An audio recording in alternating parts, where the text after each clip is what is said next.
Are you all in? I'm all in. If you're not all in, what are you even what are you even doing with yourself?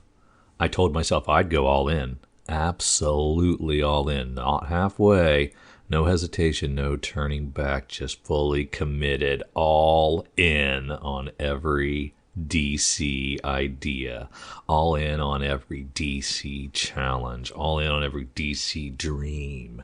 Because if you're not all in, then what's the point, right? So here I am, all in with no regret, all in with everything I've got, and all in with DC to the very end.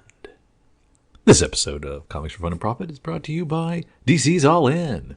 Are you all in? Episode number 950, Drew, for comics originally releasing. Drew, we're in December already. Holy crap, December what is it? December oh my goodness, 12, 2024. But before we get into what's coming up in your local comic book shops this coming Wednesday, Drew, happy Thanksgiving, and how we doing?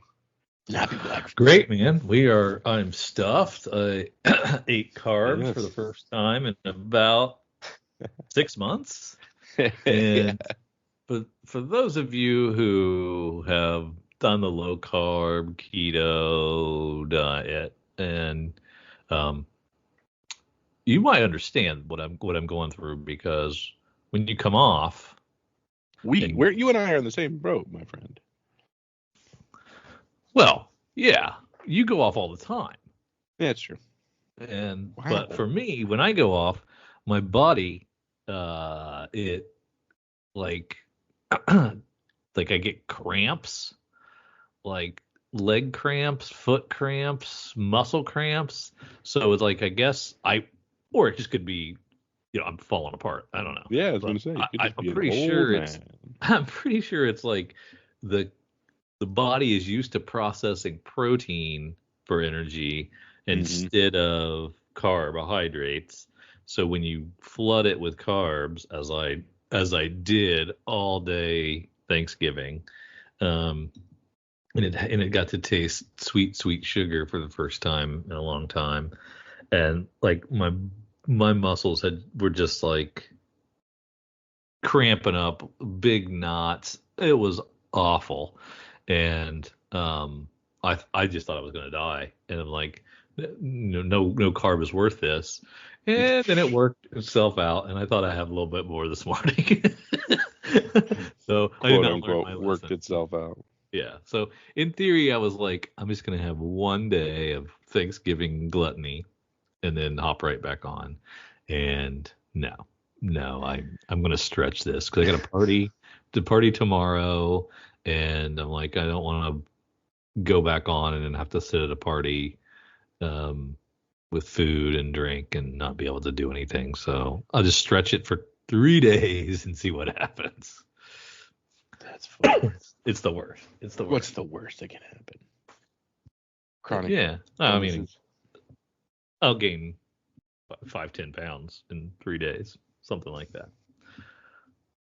But what are you going to do? Jump back on a horse. Jump back on a horse, man. That's what Sundays and Mondays are for, right? That's right. Starting over. But yeah, we had a good Thanksgiving.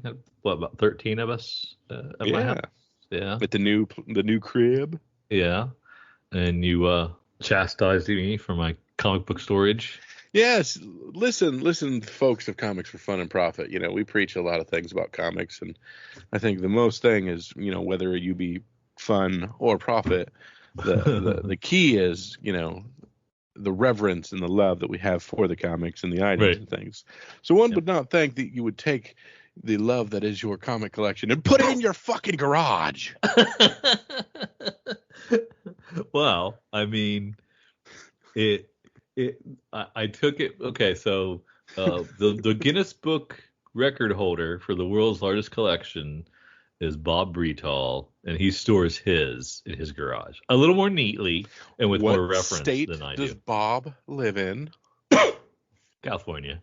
Oh, so one that doesn't experience winters and Well, fluctuations I do and have a and things that are climate-controlled underground. garage.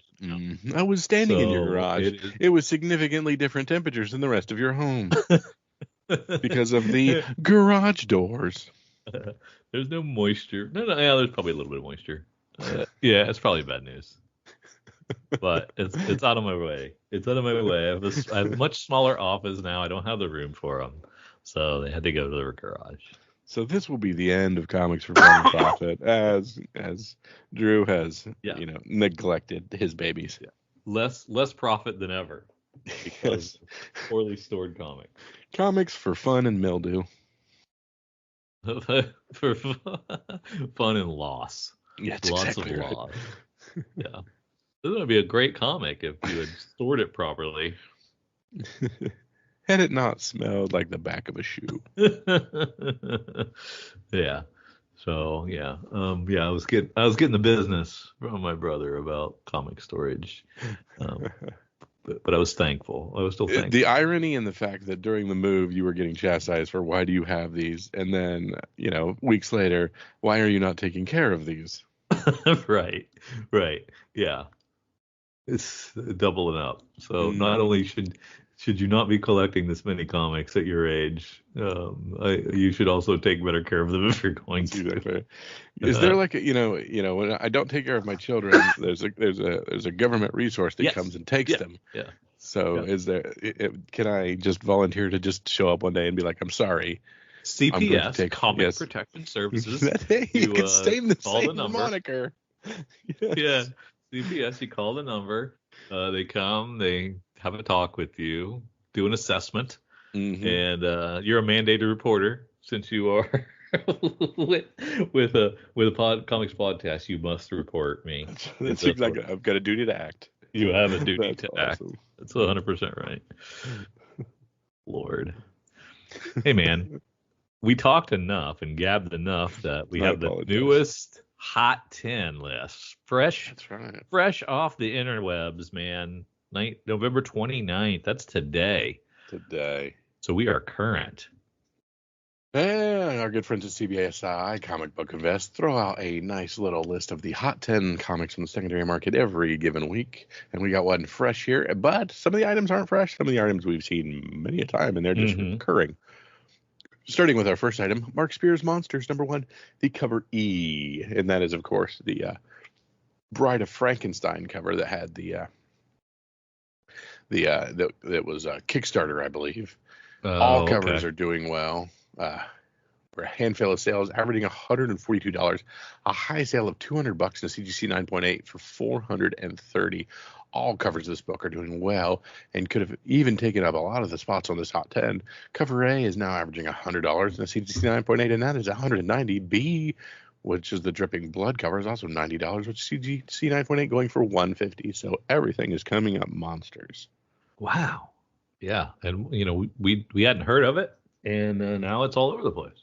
There you go. And we're going to just go ahead and shoot that into our 2-ranked item, Mark Spears Monsters number 2, dropping from 1 to 2, not due to a drop in volume or price. It's just to the surge at the number 1. All covers for 2 are doing well, now averaging $20 for the EC Horror Homage and the Spawn Homage, doing the most volume-wise. Highs reaching $25. It seems we haven't seen the end of Monsters. Mark Spears is his new Kickstarter launched today, and more prints announced for issues 1, issues 2, and ahead of issues 3's January release. At rank 3, West Coast Avengers number 1, Drew, the surprise cover. Wow. So that was my pick, right? But it wasn't this one. It's not this. Correct. Yeah. Correct.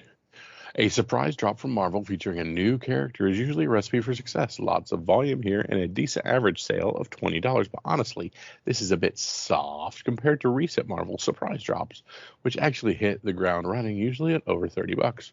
While there were a high sale of $30 and even a $36 one, those were offset with a number of just $10 books. Ultimately, more than 70 in sales this week is still pretty decent volume and impressive when compared to most books these days. Yeah, not too shabby. Some people are looking for this. Yeah, who knew that West Coast Avengers was more than just a Drew thing?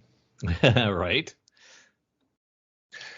At rank 4, Absolute Batman #1, my boy Scott Snyder and your boy Rick Dragoda on this one. This mountain or muscle keeps trudging forward, maintaining a decent spot on the list again this week as prices continue to creep up, as this now averages $30 on well over 100 sales, with CGC 9.8s also inching up to $140. Dang! Not sure we hit the ceiling yet on this one, as it seems to plateau for a while, but has made some solid gains the last 2 weeks, as more printings and subsequent issues keep this relevant. At rank 5, Absolute Batman #1, the third printing, 1 in 25. So we continue the trend of subsequent printings getting ratio variance. As we mentioned, later printings are keeping this book in the public eye, with many positive reviews as well. Not a bad start for a third print 1 in 25, as it is averaging $45 and a couple dozen sales, with a high reaching 60. Yeah, that's a cover like the Gotham Zoo poster or something. Yeah, so that's interesting. Cool. Yeah, something different. At rank 6, Mark Spears Monster #1, second print error. While it's not an official error, this printing defect copy is nowhere near where those early sales were, but they still fetch a decent premium. A couple dozen sales averaging $35 this week, with a high of 45, while regular second prints are only 15 to 20. The old classic Web of Spider-Man 32 at rank 7. As we near the release of Sony's Kraven movie, we are seeing movement on the classic Kraven Last Hunt storyline. This issue 32 is probably the most famous cover in the run, and it's seeing an uptick in volume as Rawls are reaching $60, while sets of all 6 issues are grabbing anywhere from $100 to $160. Oh, I got this one. I'll have to go out to the garage and dig that up. If you can, take a towel to dry them off before you put them on. Buyer beware. At rank 8, Venom War 5. This is a weird one, as it's brand new this week, and first appearance of Eganrac, EGANRAC, and a new look for Venom. With well over 100 sales in this cover, most have been for cover price, but there have been spikes hitting $15 to $20 already this week, and some higher as the coming market moves. Back to Mark Spears' This Is Monster #2. This is the 1 in 25 of the first print, maintaining his hold at the bottom of this list with the 1 in 25 incentive for issue 2, is outpacing most other incentives released in the last few weeks and keeps climbing in price. Another dozen sales or so have an average rising of $85, which is a decent rise from last week's $70. Most books like this level off and begin to drop, but this seems to still have some room. Yeah, this is amazing. It's 3 of these on the top 10. That's amazing. 4, something like that. Yeah, and they said they could have done more of the issue 1 still, but they helped us out. Wow. At rank 10, we have Weird Tales 93. Climbing off the outside looking in last week to grab a spot on the list, we have more excitement growing for the upcoming release of Creature Commandos on HBO Max next week. Last week, we had a pair of sales around $90. This week, we had nearly 10 sales with low grades getting $50 to $60. Very fine Rawls have exceeded $200.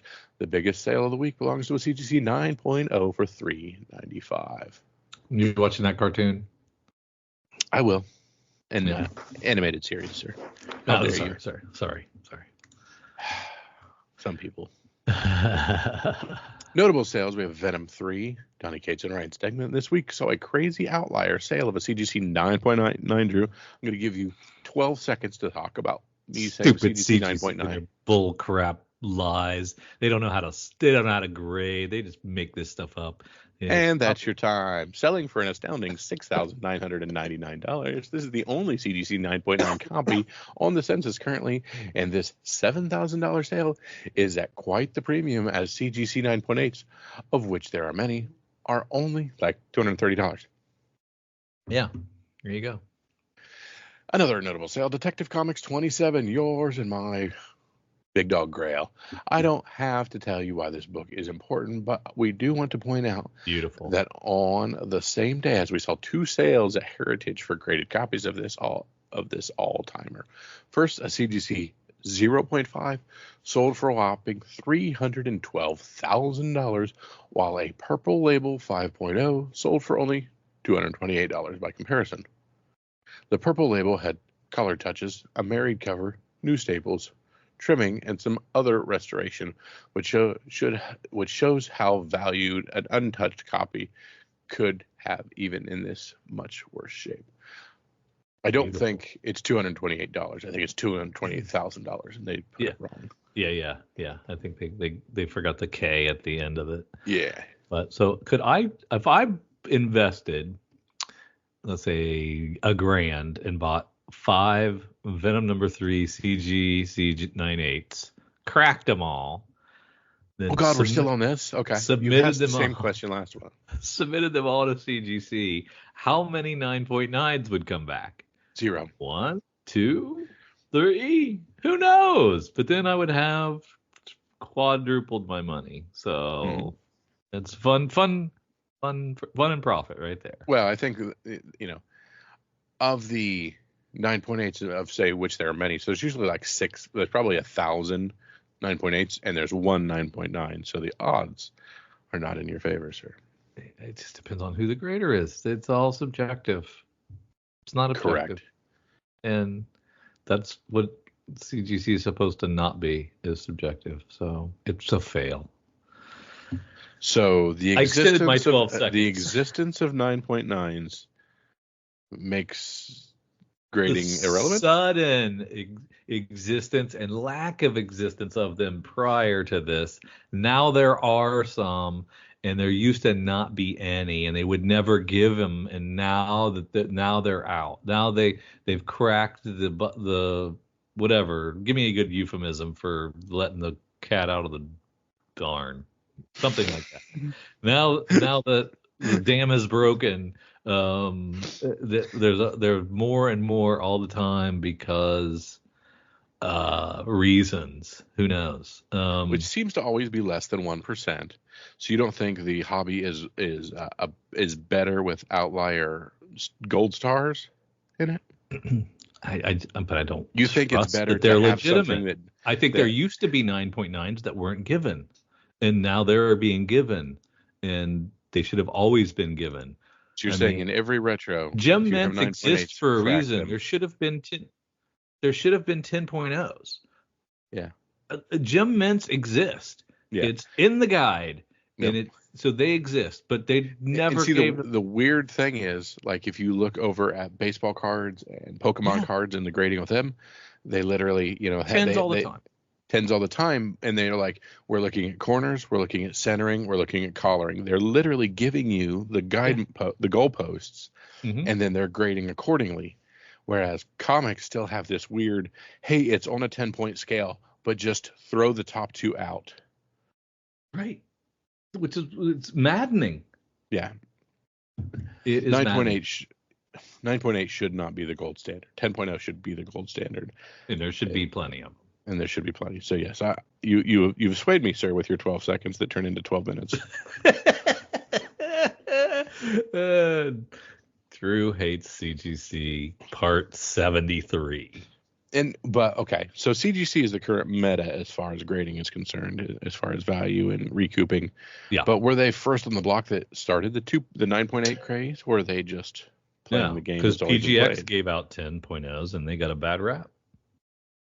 But who was the first one to essentially set the 9.8 as standard? I think it had to be them. Why did it have to be? I think they were before. What was the CBC? What was the other one? Or CBCS maybe? Yeah. Did Beckett ever venture over? No, I don't think so. But yeah, I think there are now some startups that are happening. That are grading services, but I mean, how do you get a foothold? Exactly. Yeah. Because if you look again, I'm still referencing things that like Pokemon and stuff. CGC isn't the gold standard in Pokemon. Like it's we don't get as much for CGC. Which is weird, right? Yeah.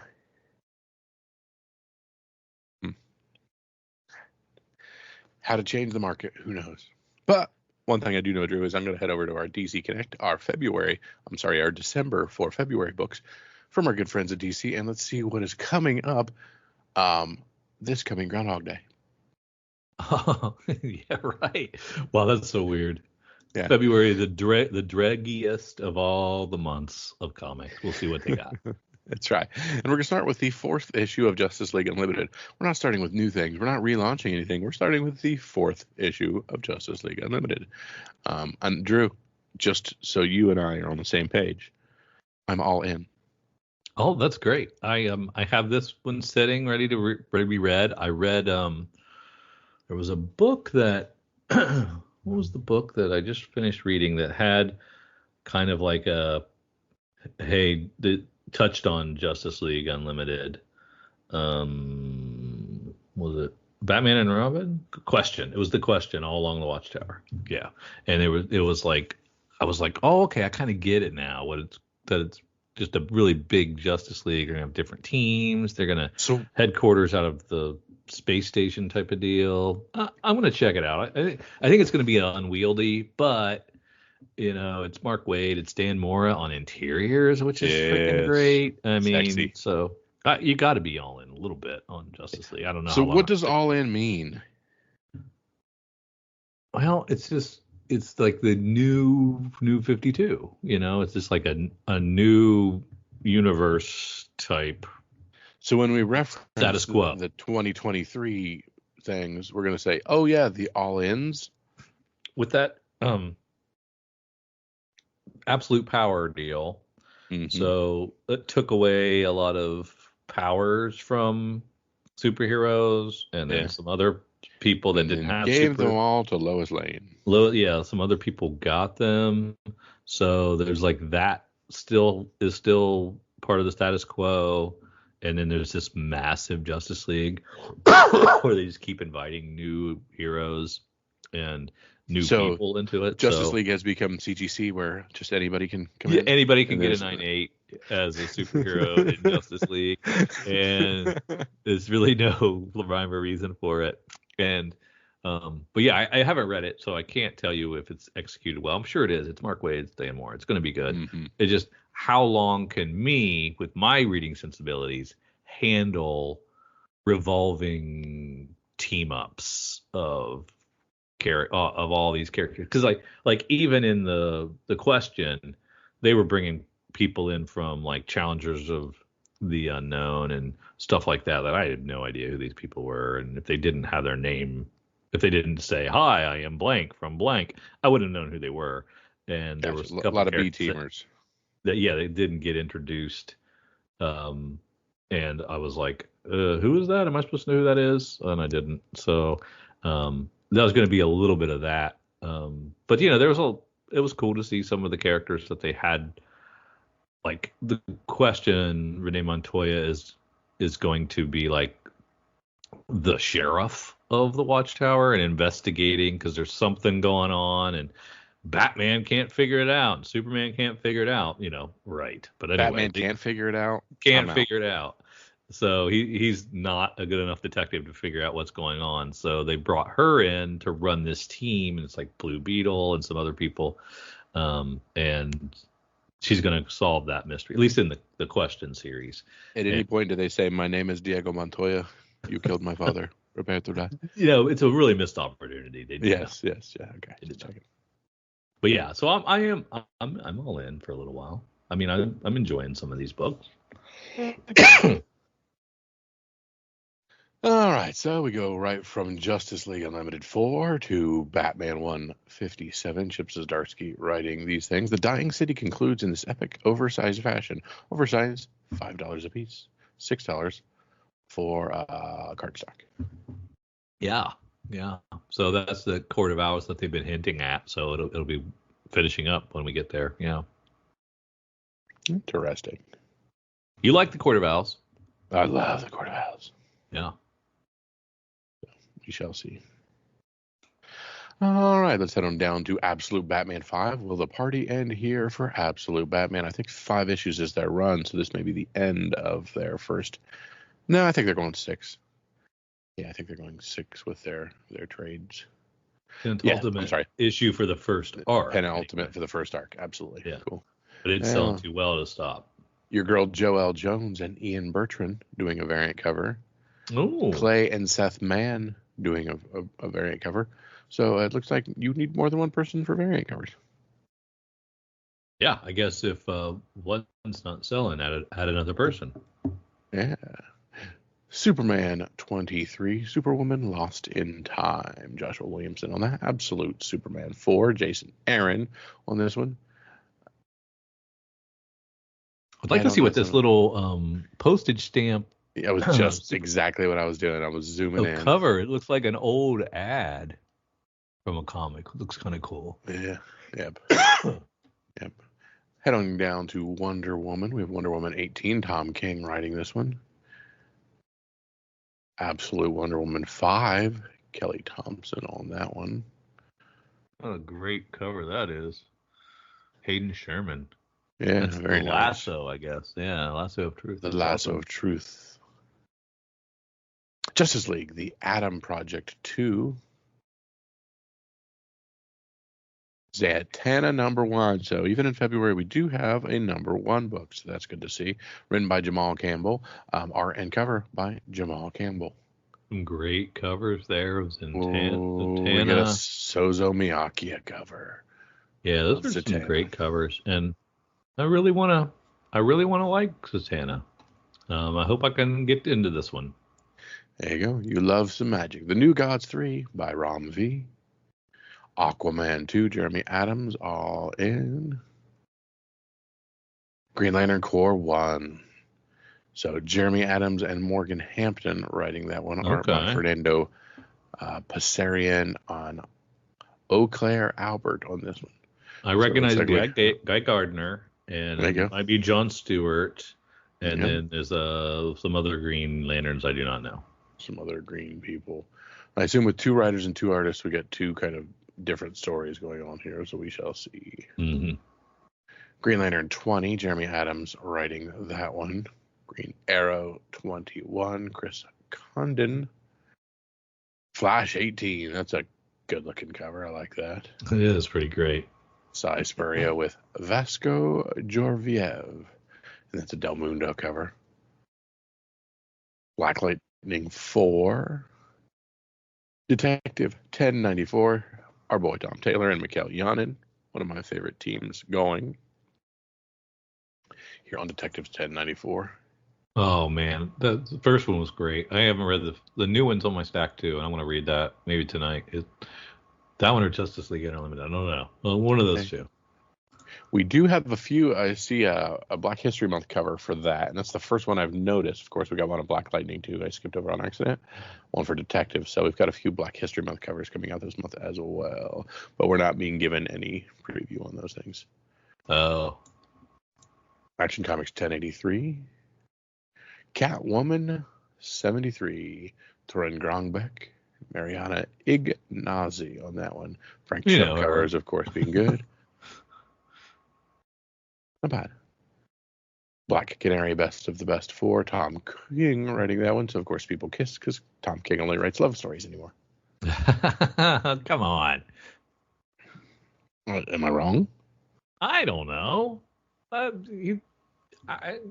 Helen of Windmere wasn't a love story. But I'm still stuck on the Batman.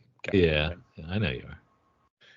Tate Bromball is writing Batgirl #4. Surprise action changes everything. And it is a postage stamp, but I can already tell that is a gorgeous Sozo Miyake cover. You are in the bag for her, man. Yeah. Dude, she does female form. Awesome. Yeah. Perhaps one day she will draw me with like one of her French girls. Birds of Prey 18. Harley Quinn 48. Harley Quinn has become just a joke anymore. Let's do serious Harley, please. Can we? Yeah, that would be a good relaunch. Hit the 50, say goodbye to the goofy, silly, and burn it down stuff. She doesn't need to kiss Poison Ivy on every cover. She doesn't need to be a joke. She's a Looney Tunes character at this point. That's true. And the best Harley that was ever written. Well, there's a few really good ones, of course. There's been a few good ones, but like the one that was the Villains Month where she murdered a bunch of children. Yeah. That was awesome. Kill those kids. The video game tie-in where she became friends with Canary Oh, and raised children and yeah. stuff. That was awesome. That was great. Yeah. Those were great. This To be cartoon upon fair, cartoon. you are not reading this, so you don't know how silly it is. You're just looking at the covers and making this leap. Okay, so I will read the solicit and we can infer from there. Oink, oink, put your dirty little trotters together for Professor Pig. Somebody ruined my perfect date night. Professor Pig here, Gotham City's most sensual and available bachelor. I regret to inform you that one true love, Harley Quinn, has left her heart spurned and abused. Well, I simply can't have that, so I'm going to do what any maladjusted individual would do and throw a fit in the swamp. Try having a nice time with Poison Ivy now. In fact, you know what? Get lost, Poison Ivy. Harley Quinn's got a new hubby, and he has a perfect piggy nose. Let's get sick together. You're right, Drew. Corrected. I'm not reading this book. What could it be about? I stand corrected. You are correct. That is a silly solicit. They're all that. Yeah, you're right. Can you tell I'm in a mood today? I apologize. Yeah. Get me out of this. It started with your comics in the garage, and it hasn't moved. It's went downhill since then. Moving on to Poison Ivy 30. Beautiful painted cover. Beautiful. That's gorgeous. Cover. Very good. Jessica Fong doing that. Jenny Frizen with a continual cover. She's pulling back. It used to be a lot of close-ups, a lot of busting up, and we're getting full figure stuff from Jenny Frizen. Big fan. Yeah. Nightwing 123. He is now part honeybee, so we shall see what's going on here. Can Nightwing save his city from the all-out war? All-out war? Wasn't all-out war like 3 years ago? Well, there's a lot of all-out wars in Bloodhaven, and I have the first two stacked up, and I still haven't cracked it. I was hoping you would take the bullet and you would read it first and tell me. But is it any good? This is one of those things where if I don't read the next guy, is it really over? Yeah. It's still, we're just waiting for a new Tom Taylor Nightwing. Yes. Yeah, that's true. Giuseppe Camuncoli doing the Hush variant cover for Nightwing, which I'm not seeing but looking forward to. Batman and Robin 18, all in. Titans 20, all in with Gorilla Grodd, I'm assuming. Why are we crying on a cover? It's kind of green there, isn't he? Or that could just be Beast Boy as that's more than likely just Beast Boy as. Oh yeah, that makes more sense. Now that I think about it. Yeah, that makes way more sense. Two-Face number 3. Well, that's creepy. Yeah. Challengers of the Unknown 3, JSA 4, Into the Clutches of the Injustice Society. The question all along the Watchtower. You hinted on this earlier. This is Alex Segura writing this one. Yeah, it was pretty good. Pretty good first issue. There you go. Metamorpho, the Element Man. Is that Detective Chimp in a suit dressed up as 007? I don't know. So we have he usually has the hat. Yeah, we have a 007 version of Detective Chimp. We have what's his face as Indiana Jones. Yeah. And then is that Kill Bill? Yeah, it's Kill Bill. Uma Thurman's character, anyway. Which I believe is just named The Bride. So, but we do have a Derek Chew variant. Very cool. All in Shazam 20. Cinna Grace writing that. Ooh, that is an In-Hyuk Lee and Mark Spears cover I like as well. Yeah. Power Girl 18. A Yannick Paquette and the Elizabeth Torg variant I see. Very cool. She looks jacked. She does. On the cover of that one, yeah. A little muscle mommy going on there. Mm-hmm. Celebrate one of the greatest Batman stories of all time with a new line of Hush-inspired variant covers. Oh, there they are. They're showing them. Here we go. There's my Nightwing 123, Superman 23, Poison Ivy 30, Catwoman 73. The Nightwing's the weakest. Is that because it's not colored? I did, yeah. But look at that. The Batman Superman World's Finest. That's a great one. That is beautiful. The Catwoman's pretty great. Mm-hmm. Yeah, the Superman's not bad. Those are good. Batman Superman World's Finest 36. Mark Waid on that one. Dan Mora on the A cover. Batman Dark Patterns 3. I don't even remember what that one is. I don't either. We may have missed that. Yeah. Batman and Robin Year 1, 5. Mark Waid and Chris Samney writing that one. That's fantastic. I've read Batman. 2 of those. They're great. Batman The Long Halloween, Last Halloween, 5. Jeff Loeb. Bill Sienkiewicz. The Hush saga continues with facsimile editions, because we talked about we're going through all of the Hush facsimile, and these aren't even that old. Like, you can get these they're for not. They're not that much. Batman 610 facsimile, Batman 611 facsimile. We're not into the dope Batman versus Superman portion. Those ones will be the ones that are sought after. Yeah. Celebrate Black History Month with the stunning variant covers from Ryan Benjamin. Here we go. We were talking about these earlier. Of course, Detective Comics, Action Comics, JSA, Justice League Unlimited, Black Lightning. Those are pretty sweet covers. Wonder Woman 18. Yeah, not too shabby. I don't know much about Ryan Benjamin, but not too shabby. Yeah, he's doing pretty good. Batman 89 Echoes number 6. Wow. I like the Rod Joe. How long ago was issue 5? Holy moly! And this is the conclusion. The conclusion. It must have been an every other month deal, because it just feels like there's just acres of time between each issue. I mean, it's possible. Yeah. Let me see if I cannot find it.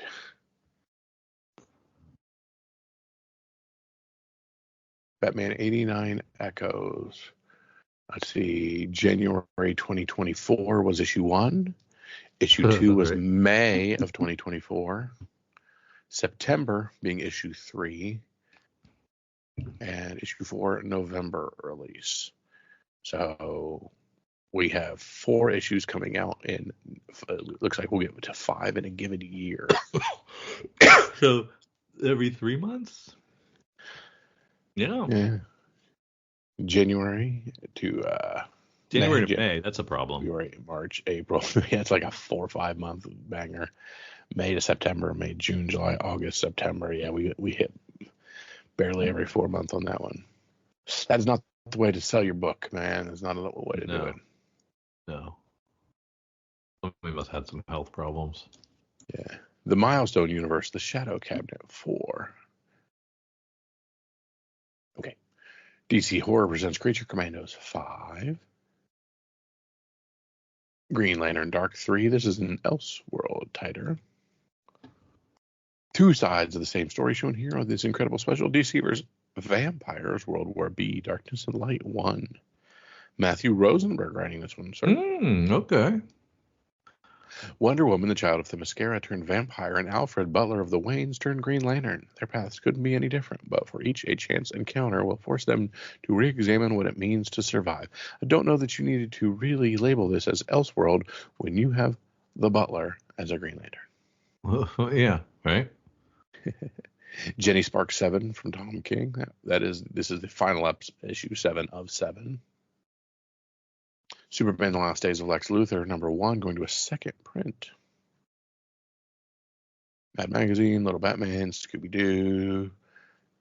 So we did all of our facsimiles for... now we're coming back, yeah. Yeah, we did our Hush facsimiles. Now we're going to our other facsimiles, which is Saga of the Swamp Thing 37 facsimile edition. But because it's the first Constantine, they decided that cover doesn't really work. So Correct. Let's give you a variant that shows you this is the first Constantine, a superpowers variant that shows you John Constantine on the cover. But isn't the whole idea of the facsimile to be an exact replica of the key that you need for your collection? Okay. Otherwise, we're reimagining that. Yeah, it's very weird. Yeah. Who knows? Sandman 8 facsimile, our boy Neil Gaiman. So wonder what the 8 is. That the first? That's the first Dream? No. Luckily, This Dream's first older death. sister Death is on hand to remind him. So this must be the first death. Oh, yeah, Death enters the fray. Yeah. Crisis on Infinite Earth 11 facsimile. Detective 31 facsimile. A full facsimile reprint of one of Batman's earliest adventures, which first introduces the Batarang in his original flying vehicle, the Bat Gyro. The first Batarang, really? Oh, okay. Yes, Drew. You didn't know the first Batarang? Just do detective in order. Just do facsimile detective in order, and don't try to manufacture the first Batarang. Stop trying to make Batarangs a thing. Yeah. DC Misfits of Magic, all age, and Drew's going to take us through the collected editions because I can't be bothered. Yeah, I'm looking. I would like to get the DC New Frontier, the Darwin Cookbook. I don't have that collected. I read it at a library, and I've never owned it. So at some point, I'd like to have that. I think that's a good one. I love that they still crank out the Batman Elmer Fudd in various editions. This one's like almost 100 pages of that one shot. Dang. I don't think it was that big, so there must be some extra cool stuff in there. I like that we have the Dark Knights of Steel Deluxe Edition. Cool. Yeah. Gotham City Year One was great. I enjoyed that a lot, so that'd be a good collected edition to have. But a lot of this is just everything gets collected, so here it is. Here's the latest swath of stuff that has been collected. You're gonna eat it and you're gonna like it, pretty much. Yeah. Yep. Here you go. McFarlane continues to pump out cool toys. They don't stop. All right. Good stuff. Good stuff from DC, but not as much as we see from the half the pages of a Marvel catalog. Maybe a third of the pages. I think it's the third, yeah. But we barely made it to 50 pages, and we had to stick a lot of ads in there. And so it feels like it's February. It's a 4-week month. It's not, it's not the best months of comics usually anyway. So how dare you say such a thing about Black History Month? Well, I mean, I think there's only 4 sale weeks. There might not be. It might be timed out differently. In theory, with my math, there's probably only 4 weeks. I'm with you, sir. All right, man. Yeah, let's go on. We're going to take a little flashback. I don't think there's a new Comics Heating Up collection at this point, is there? No, so we are about a week behind with the cover price top 10, which doesn't have all the same things that we covered in CBSI, but still some good stuff. Yeah, let's check it out and see what they've got for the prior week, November 18th week. And we'll start with Forbidden Planet #1. This issue popped up late last week, but news began to spread that Warner Brothers signed a deal to bring this IP to the big screen, with the beloved Bryan K. Vaughan set to write the screenplay. 47 copies, $120 for CGC 9.4, Raws for $10 now. These were dollar bin books. Mm-hmm. Love it. Venom 39 foreshadow cover. Venom has been everywhere lately, whether it's the big screen or in comics. He has all eyes on him, which coincidentally is the perfect time to debut a new suit. Blah. And what do we need? We need gold trim. Hold on. Mm-hmm. We tracked 40 copies. High sale of $18. Settling in at $5-6. DC All In Special, the wraparound #1 color. When this book dropped, no one knew just how popular the Absolute Universe would be in such a short period. Marketing the first appearance of Absolute Batman, Absolute Wonder Woman, Absolute Superman, this book surprisingly flew under the radar for the most part, as the fandom has looked past it and to the other titles. Now we running back to get these. Backtracking to Absolute Universe continues to grow and shows no sign of slowing down. We saw 57 copies move. Drew, $80 for CGC 9.8. Current Raws, $13. So really, shouldn't this would be the first appearance of the Absolute characters, right? Yep. So why isn't it more than the Absolute Batman that's getting clamored for? Shouldn't it be? Great question. Yeah. At rank 4, we have Absolute Batman #1, the standard cover, CGC 9.8, going for $95, $31 for Rawls, 141 copies, Drew. Still moving. 41 copies. That's cray. Scott Snyder knows how to write Batman. Yeah, it's like he's done it a couple times. Mm-hmm. Absolute Batman #1, the second print by Nick Dragonetta, 21 copies. High sale is $65 for a CGC 9.8 and $16 for Rawls. Avengers vs. Aliens, the Esad Repic regular cover. Some may have missed when this series debuted, but they got a friendly reminder once issue 2 was released and continued to push the crossover boundaries. This book pulls almost no punches. It is the alien species versus the Avengers, and in the era of crossovers that we're experiencing recently, it is going quite well. This book also features the new Miles Morales alien symbiote suit, another claim to fame. Fans have been eager to pick up the first issue, which got lost in the shuffle amongst numerous epic titles as of late. 33 copies on the secondary market, $20 for near mints. We're all being high, said like $2.15. Yeah, so maybe you shouldn't have dismissed this so quickly, Kyle. Oh yeah, because just because people buy it doesn't mean it's not hot garbage. Absolute Superman 1, the Jim Lee black and white 1 in 100. We saw 27 copies of this high ratio move, $280 for the CGC 9.8 that's already prepped and ready to go, and $150 for near mints. Not quite double ratio. Star Wars The Force Awakens adaptation #1. Drew, we talked about the fact that they're doing this Rey Skywalker universe, so we've got to go back and find Rey Skywalker, and that's what we're doing here. Keep an eye on these 34 copies sold. High sale of $160 for CGC 9.8 and current raw prices for $20. Back to the Absolute Universe, Wonder Woman #1, the regular cover, 27 copies of that sold, $20 being the high, $12 being the settle. And this is a precursor to the Mark Spears Monsters that we know is hitting next week, because that's what we got in our good friends at CBSI. 11 copies, CGC 9.8, going for $150. Near mint Raws, $41. Yeah, probably should have picked those up back in time. At rank 11, we have Absolute Batman #1, the blank cover. So we moved 9 of these with a high sale of $17. Not too bad. Take that to a con and get your sketch on it. It'd be nice. Rank 12, we have Star Trek Lower Decks #1. Is animated comedy that follows low-ranking officers through their menial jobs. You ever seen it, Kyle? Nope, never once. Not a Trekker. You're a Star Wars guy, not a Trekker. I stick with the wars. Yeah. 14 of these moved. High sale of $15 for a near mint copy, which is okay. Rank 13, we have Captain America 230. This is based off of early reports of divisive early reports of a Captain America Brave New World test screening. And now they're doing some reshoots, and they're trying to build their hype back up.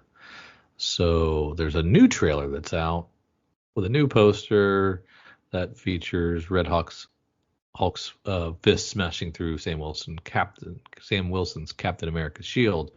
And it's a perfect homage to the classic cover on Captain America 230. So we moved 24 more copies of this with a $500 CGC 9.8 and Raw's going for around $24. It is a great cover. Okay. At rank 14, we have Absolute Batman #1, the foil, moving 10 copies with a high sale of $51 for a near mint. At rank 15, we have Absolute Wonder Woman #1, the 1 in 25 Dan Panosian, sold 7 copies, high sale of $70 for a near mint. Rank 16, we have Daredevil 183, and based on the Daredevil Born Again coming soon, that series, this is an iconic Frank Miller cover, classic cover. 13 copies moved, 193 for a CGC, and a current Raw's going for around $20. At rank 17, yet another Absolute Batman. This is the Jim Lee version, 22 copies sold.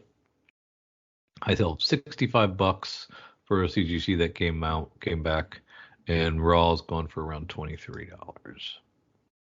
At rank 18, we have the Werewolf by Night Red Band number 4 design variant from 1 in 10 from Sergio Davila, which moved 13 copies and had a high sale of $15 for a near mint. At rank 19, we have the old first appearance of Daredevil or Deadpool from New Mutants 98.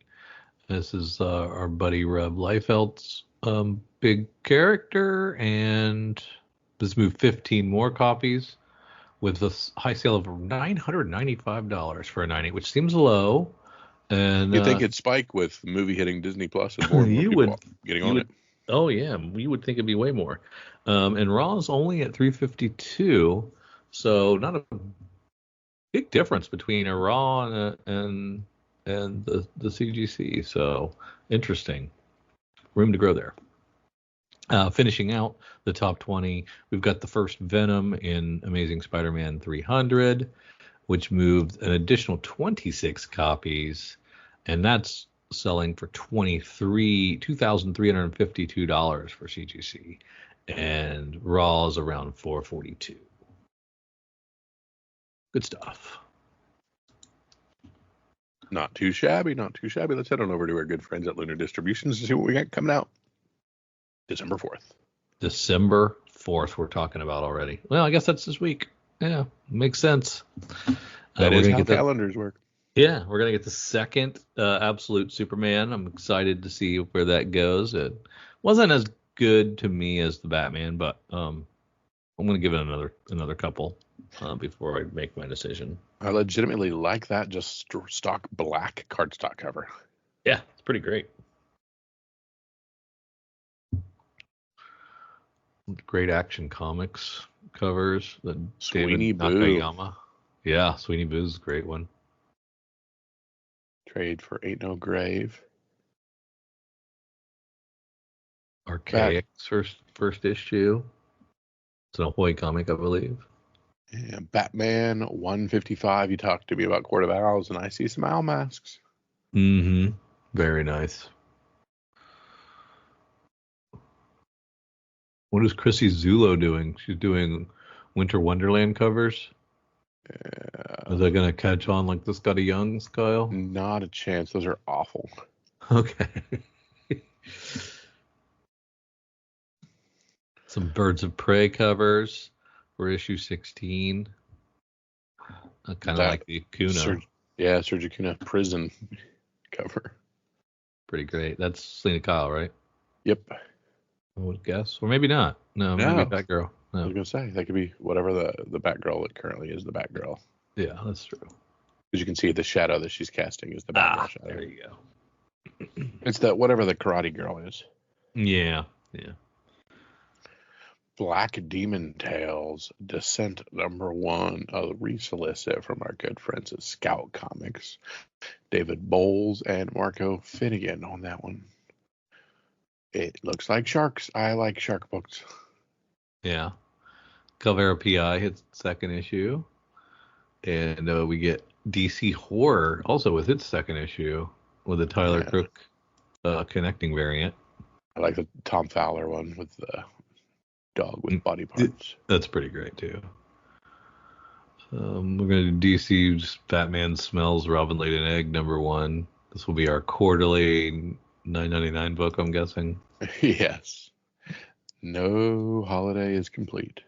And Tom Taylor gets a second printing for his first issue of Detective. Probably the first time we've had a detective go back to print for quite some time. Yeah. Very cool. Flash Comics #1 facsimile edition. It's a bright cover. Bright cover. Yeah, it was great. Wonder why there's... Oh, one of them's a foil. Okay. Yeah. Yeah, you're never going to find this book, so... you want to read it? Get it this one.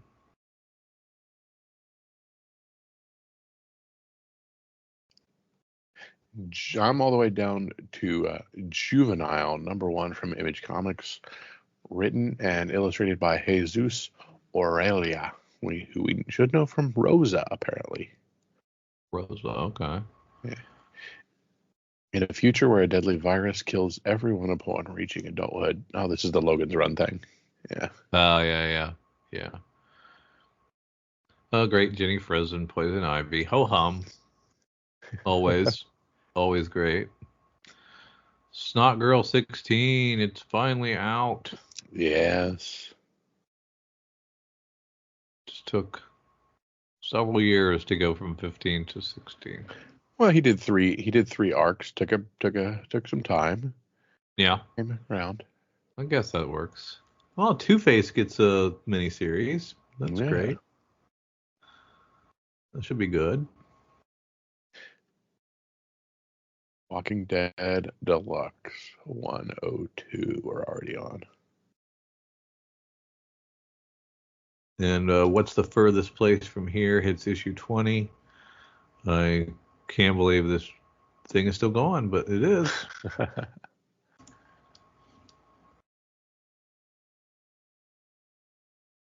Very interesting. All right, I'm heading over to new releases from our good friends at Previews World. And I'm going to start with the Image Comics, see if there's anything we missed. There's a new Grades, Hack trade Slash paperback. I missed. Yeah. So that's kind of cool. You already touched on the Juvenile. I touched on the Snot Girl. And the what's the furthest place? So we covered them. We covered them. Down to Boom Studios, where we have a Flavor Girls Return to the Mothership, #1. A very weird, all-agey book I know nothing about. And I can't even say the name of the artist/writer.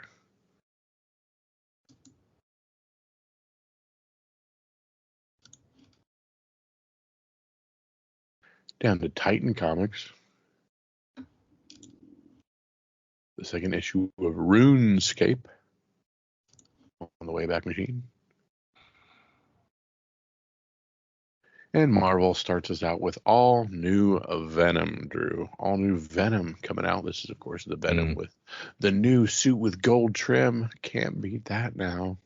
You could beat it if you put a new redesigned Punisher skull on it. Yes. That would make your life complete. So much. All new Venom #1, the Insignia variant. You can get the gold trimmed variant in all of its glory right there.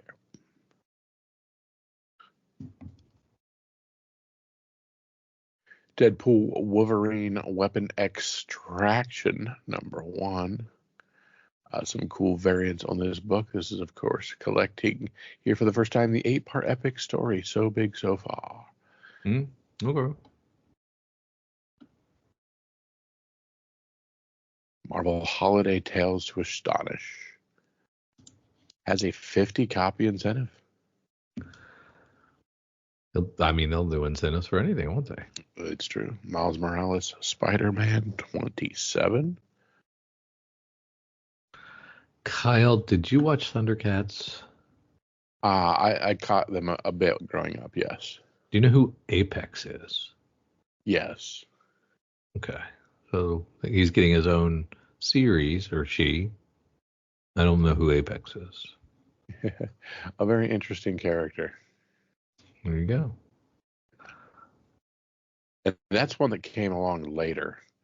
I don't think Apex was part of the original release necessarily. Definitely not. Yeah, definitely not. Yeah.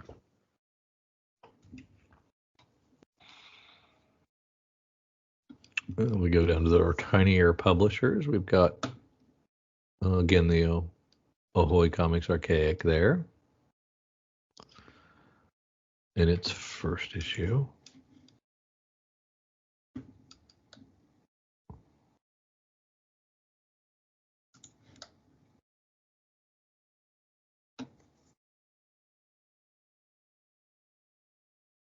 Christmas 365, issue 1. That's the Mikey Way from My Chemical Romance. Oh, okay. Yeah. Gerard and Mikey. I see Dogman books. Those are big in my house. The Dog Man is? Yep. Very cool.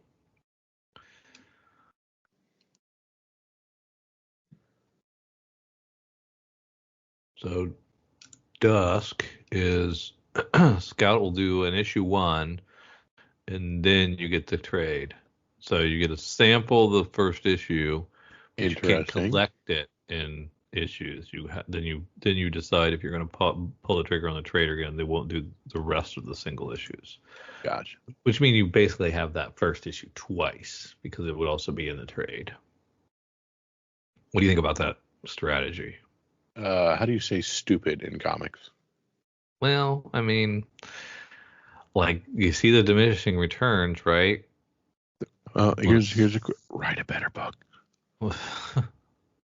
Gosh, hardcore, man. Tales of Asunda, Volume 2, Number 1, has a Blade homage cover that I think is cool looking. Which one is this? From Stranger Comics, Tales of Asunda, Volume 2. Oh, I haven't got that far. The cover B is a Jai Lee cover, but there is another cover out here that is a really cool Blade homage that I like. Yeah. Oof, this is a tough. There's not a lot. Yeah. And Kiva was also the same Scout process of launching the first issue and then boom. I mean,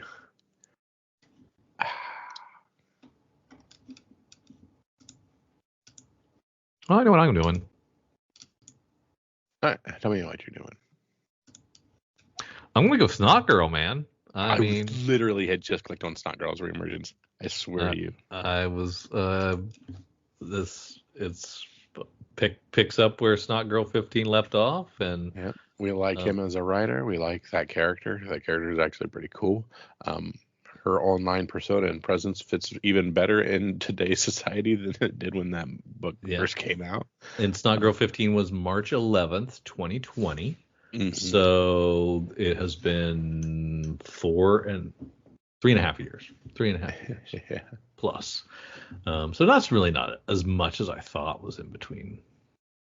So, but I'm looking at the preview pages and looks pretty good. So Not too shabby. Same stuff. So very cool. We'll see. Leslie Hung must have been busy. She could, because you got to bring her back for the art. So absolutely. Oh, the question is, Drew, do we care about all new Venom number 1?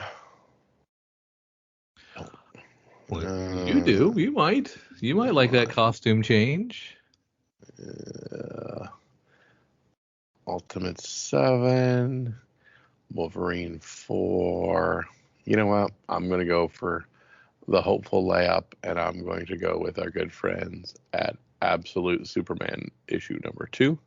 Okay. Because I've heard good things. Which good. cover? And I am going to go ahead and do. You know what? With all these, I think I'll say cover A is the best one. Cover A. Very cool. So, yeah, if it's half as good as Absolute Batman, you're probably right. Yeah, absolutely. So we will check that out. We thank you for tagging along with Drew and myself. Thank you for dining with us and coming on through our sneak peek at this week as we venture into December and what's coming out this very last month of 2023. We thank you, and if you want more from Drew and myself, head on over to patreon.com, find comics for fun and profit, toss a couple bucks our way, and see if you can get in a little bit of trouble with us as we banty about different things, be they garage based, artist based, or collection based. We'll get into it with you. We thank you so much and appreciate you guys for all your time. For Drew and for myself, see ya. This episode of Comics for Fun and Profit is brought to you by CGC, the Comics Grading Company. We'll take your cherished, beloved comics, and we've got somebody that we got off the street, never seen a comic before. We'll train them up.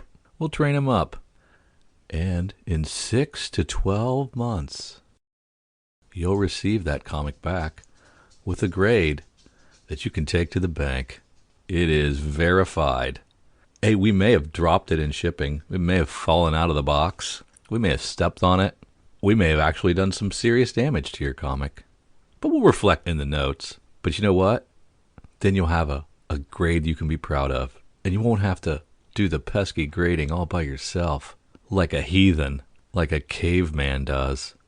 You won't have to actually grade your own comic. So hey, trust CGC, the comics grading company, to give you what you could give yourself. Just thank us. We're CGC.